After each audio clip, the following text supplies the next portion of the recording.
अस्सलाम वालेकुम। कभी के दिन बड़े होते हैं और कभी की रातें बड़ी। और वो पाकिस्तान टीम के खिलाड़ी जिन्होंने पीसीबी के हुकाम के ऊपर, जिसे कहते हैं कि गन पॉइंट के ऊपर अपने मुतालबात मनवाए थे, और T20 वर्ल्ड कप जो अमेरिका में वेस्ट इंडीज में खेला गया था उससे पहले चढ़ दौड़े थे पीसीबी हुकाम के ऊपर। आज उनको ना सैलरी मिल रही है, ना तनख्वाह मिल रही है, ना अलाउंस मिल रखे हैं। और खिलाड़ियों की ये परफॉर्मेंस देखकर अब पीसीबी जो है वो चुन चुन के इनसे बदला भी ले रखा है। और मजे की बात यह है कि शाहीन शाह अफरीदी, बाबर आजम, मोहम्मद रिजवान जैसे star players, so called, again so called नामो निहाद, वो खिलाड़ी जिन्होंने अपने फायदे के लिए, अपनी क्रिकेट, अपनी जाती परफॉर्मेंस को बेहतर करने के लिए, उसके ऊपर तवज्जो देने के लिए, कप्तानी के चक्कर में टीम में ग्रुपिंग करने के बाद पाकिस्तान टीम की ये हालत कर दी है कि हम बांग्लादेश से आ रहे हैं। वो बांग्लादेश जो हमारे से जीत कर इंडिया में गया तो इंडिया ने कानपुर में अंबार लगा दिए रिकॉर्ड्स के, और बांग्लादेशी टीम की वो दुर्गत बनाई, लपेट लपेट कर मारा उस बांग्लादेशी टीम को जो यहां से हीरो बनकर गए थे, वहां पर उनको जीरो कर दिया।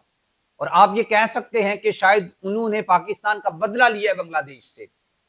इस बात से आपको अंदाजा हो जाएगा कि ये खिलाड़ी किस कदर खुदगर्ज होते हैं, सेल्फिश होते हैं। और अगर ये परफॉर्म कर भी दें तो उस बेस के ऊपर फिर ये कैसे पीसीबी को, हुकाम को और मैनेजमेंट को, सिलेक्शन कमेटी को ब्लैकमेल करते हैं। और जब ये ब्लैकमेल कर रहे थे उस वक्त मैंने एक वीडियो बनाई थी, और वो वीडियो आज समझ लें कि प्रिडिक्शन कह लें, असेसमेंट कह लें, दूरअंदेशी कह लें, कि उस वक्त मेरी बनाई गई जो वीडियो है एग्जैक्टली आज इनके साथ वही हो रहा है। और बाबर आजम जो उस वक्त फ्रंट फुट के ऊपर जाकर लीड करता था और जाके पीसीबी हुकाम को धमकाता था, आज भीख मांग रहा है कि बाकी को छोड़ो, मेरे को तो कम अकोमोडेट करो। ये हालत अब इनकी हो चुकी है। आप चैनल को सब्सक्राइब कर लें, बेल आइकन को प्रेस कर लें, मैं आपको आगे हकीकत बताता हूं कि इनके साथ हुआ क्या है। असल में यह हुआ कि क्रिकेट बोर्ड के साथ कॉन्ट्रैक्ट होता है, सेंट्रल कॉन्ट्रैक्ट होता है, और शाहीन शाह अफरीदी और बाबर आजम, मोहम्मद रिजवान, यानी कि यार ये तो हाथों में ही नहीं आते थे। ये तो यानी कि किसी को इंसान ही नहीं समझते थे, क्योंकि कुछ परफॉर्मेंस दे दी, कुछ अच्छा खेल लिया। लेकिन उस वक्त इनको बताया था कि क्रिकेट जो है ये ऐसी गेम है जहां पर आप मसलसल ना तो परफॉर्म करते हो और मतलब अप्स एंड डाउन चलते रहते हैं, लेकिन जब आपके ऊपर डाउनफॉल आएगा तो ये हुकाम आपको तंग करेंगे। इसलिए बाज आ जाओ, अपनी औकात में रहो। लेकिन ये औकात में नहीं रहे। और फैंस का क्या है, फैंस तो आप सेंचुरी करोगे तो वाह वाह कर देंगे, नहीं करोगे तो क्रिटिसाइज कर देंगे। रोहित शर्मा भी परफॉर्म नहीं करेगा, क्रिटिसिज्म। विराट कोहली को कैसी धमकियां नहीं मिली। इंडिया में गंगोली और धोनी का, जिसको वो हीरो कहते हैं, मिस्टर कूल कहते हैं, इंडियन तारीख का बड़ा कैप्टन कहते हैं, लेकिन जब परफॉर्म नहीं करता तो उसके घर को आग भी लगा देते हैं। फैंस का क्या है? आप इन फैंस के ऊपर डिपेंड नहीं करो, सोशल मीडिया ट्रोलर के ऊपर नहीं करो, बॉबियंस जो बने हुए हैं फैंस सो कॉल्ड, उनके ऊपर डिपेंड नहीं करो, अपने बोर्ड के साथ अच्छी बना के रखो। लेकिन इन्होंने ये काम नहीं किया। उस वक्त हुआ ये कि पिछले साल इन्होंने पीसीबी के ऊपर दबाव डाला और अपने जो मुतालबात हैं, डिमांड्स हैं, वो मनवा लिए। लेकिन वो कहते हैं कभी के दिन बड़े और कभी की रातें बड़ी। अब जो है रातें बड़ी हो गई हैं, दिन छोटे हो गए हैं, परफॉर्म हो नहीं रहा। तो अब जो बैड परफॉर्मेंस है उसके सबब पीसीबी इनको घास भी नहीं डाल रहा, ना बाबर को, ना रिजवान को, ना शाहीन को। और ये अब जो है कभी इधर घूम रहे हैं, कभी उधर घूम रहे हैं, कभी उसके दर, कभी इसके दर, कभी दर बदर। और ये दर बदरी जो है वो इनके लिए बड़ी प्रॉब्लम बनी हुई है। इन्होंने पीसीबी के साथ अभी इस पोजीशन में है कि शायद बाबर उस वक्त सबको लीड कर रहा था और अपनी मर्जी के मुतालबात मनवा रहा था, लेकिन आज ये कह रहा है कि बाकी को छोड़ो, मेरे को ले लो, मेरे के साथ कॉन्ट्रैक्ट कर लो, बाकी सबको दफा मारो।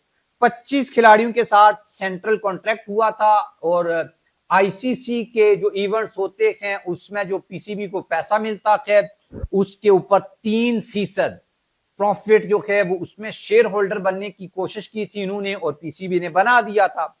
ये 3 साला मायदा हुआ था 1 जुलाई से 30 जून 2026 तक, लेकिन फिर हालात ने पलटा मारा।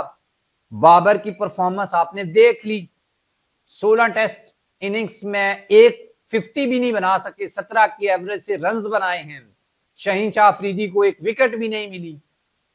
तो अब फिर पीसीबी ने अपना दूसरा रुख दिखाना शुरू किया और नई मैनेजमेंट ने 1 साल बाद पुराने कॉन्ट्रैक्ट को ही खत्म कर दिया, उसको रिविजिट करने का फैसला किया। और स्पॉन्सरशिप की मद में भी अब इनको जो लोगो वगैरह लगाते हैं वो भी नहीं मिल रहा और पीसीबी फुल फ्रंट फुट के ऊपर आकर खेल रहा है, इनको सबक सिखा रहा है और ना इनको कॉन्ट्रैक्ट दिया जा रहा है, ना 4 महीने से इनको सैलरीज मिली हैं। और बाबर, रिजवान, ये सब अपनी अपनी जगह जो इकट्ठे जत्था बन के वहां जाते थे और ये कहते थे कि हम नहीं खेलेंगे, अब छुप छुप कर पीसीबी के लोगों से या मुख्तलिफ सिफारिशें डलवाकर ये मुबैना तौर के ऊपर ये कह रहे हैं कि बाकी सब नु छो, बाबर को छो, मेरे साथ जो है मेरा कॉन्ट्रैक्ट कर लो। अब इनकी ये हालत है, उस वक्त बताया था, समझाया था कि ये नहीं करो, क्योंकि परफॉर्मेंस और जो फैंस हैं, फैन बेस के ऊपर डिपेंड नहीं करना चाहिए। फैंस को कोई अच्छा परफॉर्म करेगा वो उनका हीरो बन जाएगा, आपको वो घास भी नहीं डालेंगे। बड़े बड़े खिलाड़ी आए हैं पाकिस्तान टीम में, यानी कि जिनका डंका बोलता था, और खिलाड़ी और फैंस और क्रिकेट शायकीन उनके पीछे मरते थे और उसको टीम से जब निकाला जाता था क्रिटिसाइज करते थे, लेकिन आज उनका नाम भी नहीं है। और वही फैंस बाबर के बारे में कैंपेन चलाते थे, आज वही फैंस कैंपेन चला रहे हैं इसको निकालो, इसको कप्तानी से हटाओ। Cricket is all about performance, और जब आप अच्छी परफॉर्म में हो उस वक्त भी ये चीज कीप इन माइंड के बैड परफॉर्मेंस भी हो सकती है, खराब परफॉर्मेंस भी हो सकती है और अप्स एंड डाउन चलते रहते हैं। अपने आप को अपनी लिमिट्स के अंदर रखना चाहिए। मेरे ख्याल में अब इन्होंने भी और जो जूनियर खिलाड़ी हैं उन्होंने भी ये बात सीख ली होगी कि ऐसा नहीं करना चाहिए। आप भी कमेंट बॉक्स में लिखिएगा इसके बारे में। अल्लाह हाफिज।